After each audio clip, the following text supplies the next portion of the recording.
సంబంధించిన ఒక క్లిప్పింగ్ ఇప్పుడు చూద్దాం.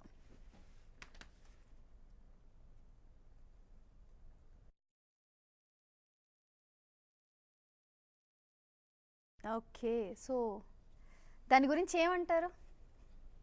అనసూయ కదా నన్ను అనసూయ ఆబ్వియస్లీ ఏమంటారు అంటే అక్కడ లేదు లేదు తను very good very beautiful friend to me. అంటే అప్పట్లో తను నేను కలిసి ఒక షో చేసాం.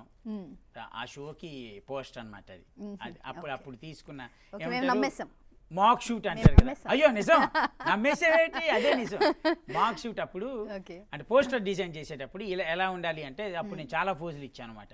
ఇలా తను నా నెత్తి మీద ఒకటి పెట్టి, నేను తన నెత్తి మీద 2 కొమ్ములు పెట్టి, తర్వాత తను ఇలా పడుకుంటే నేను ఇట్లా గుద్దినట్టు చేసి, ఇలాంటివన్నీ ఫోటోలు ఉంటే ఈ ఒక్క ఫోటో మరి మీకు ఎక్కడి నుంచి దొరికింది?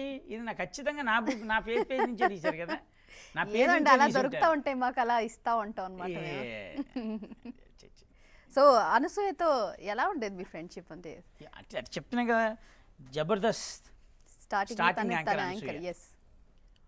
నేను అదే చెప్తాను, ప్రతి ఒక్కళ్ళు సపోర్ట్. ఇప్పుడు జబర్దస్త్లో అందరూ అంటారు ఎందుకండి ఇంత వల్గర్ డైలాగులు వేస్తారు మీరు అని.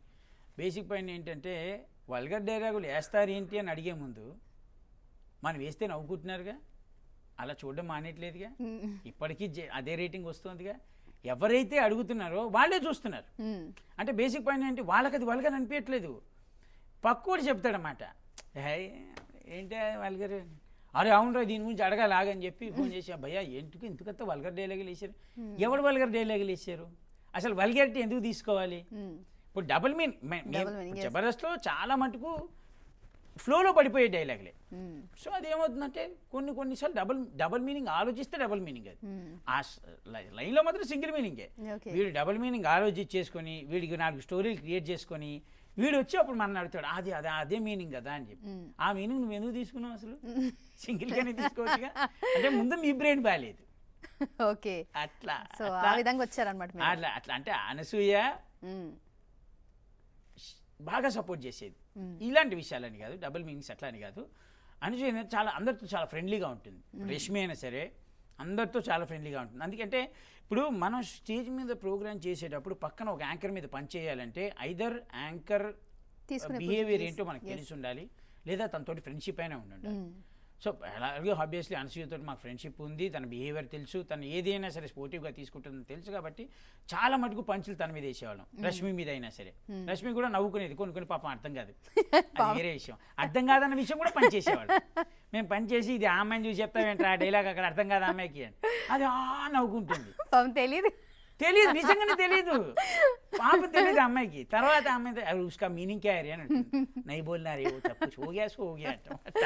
అలా అంటే వీళ్ళు రోజా గారు కానీ, నాగబాబు గారు కానీ, రష్మి కానీ, అనసూయ కానీ, డైరెక్షన్ డిపార్ట్మెంట్ కానీ, అక్కడ ఉన్న కెమెరామెన్స్ కానీ, వీళ్ళందరూ అంటే ఫస్ట్ ఆఫ్ ఆల్ మేము ప్రతి ఒక స్కిట్ తర్వాత ఇంకో స్కిట్ చేయడానికి మాకు ఎనర్జీ ఎక్కడి నుంచి వస్తుంది అంటే, మేము స్కిట్ చేసేటప్పుడు ఒక డైలాగ్ వేస్తే పక్క రెస్పాన్స్ వస్తేనే మనం నెక్స్ట్ డైలాగ్కి వెళ్ళగలుగుతాం. ఒకవేళ అక్కడి నుంచి ఏమన్నా సైలెన్స్గా ఒక 15 నిమిషాలు సైలెన్స్ అడిచినాకో మనకి బొరు కొట్టేస్తుంది, ఎవరన్నా పట్టలేదేంటే మనం ఏం చేయగలుగుతామని. అలా వాళ్ళు ఎక్కడ మేము అలా డిప్రెషన్లో ఫీల్ అవుతామని వాళ్ళు అడిగి మరి నవ్వేవాళ్ళు అన్నమాట. కొన్నిసార్లు లేదా కొన్నిసార్లు అరుపులు వచ్చాయి మా అని అప్పుడు ఇది ఎక్కిందన్నమాట. అయితే దీనికి కంటిన్యూషన్ అలా స్కిట్లు ఫామ్ అయిపోయి కొన్ని అద్భుతమైన వస్తాయి, కొన్ని అట్రఫ్లాప్ వస్తాయి, కొన్ని చేస్తూనే ఉంటాం నవ్వరు, కొన్ని కావాలని నవ్విని కూడా ఉంటాయి, తెలిసిపోతుంటాయి.